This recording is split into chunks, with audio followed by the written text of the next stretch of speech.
Hello everyone, মোৰ অন্য এটা ৰেচিপিৰ ভিডিঅ'লৈ আপোনালোক সকলোকে স্বাগতম জনাইছোঁ। আজি বনাবলৈ লৈছোঁ দাইলৰ লগত কলডিল। আপোনালোকে হয়তো দাইলৰ লগত কলডিল বনাই খাই পাইছে, তথাপিও মই ভাবিলোঁ যে আমি কেনেকৈ বনাওঁ তাৰ এটা ভিডিঅ' দিওঁ। প্ৰথমতে কলডিল, এটা আলু আৰু দাইলখিনি এটা কুকাৰত দি অলপ টাইমৰ কাৰণে সিজিবলৈ দিলোঁ। সেইখিনি সিজা হোৱাৰ পাছতে এটা কেৰাহীত অকণমান তেল দি পেলাই পিঁয়াজ এটা অলপ টাইমৰ কাৰণে ভাজি থাকিলোঁ। তাৰপিছত দি দিলোঁ হালধি, জলকীয়াৰ গুড়ি আৰু সেইখিনি অলপ টাইম ভাজি তাত দি দিলোঁ আদা নহৰু পেষ্টখিনিৰ পৰা কেঁচা গোন্ধ যোৱালৈকে ভাজি থাকি তাত দি দিলোঁ জিৰা গুড়ি আৰু মিট মছলা।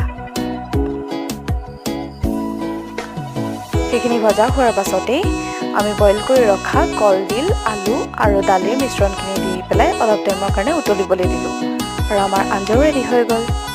আজিৰ দুপৰীয়া সাঁজটো এনেকেই হ'ল। আজিলৈ ইমানেই।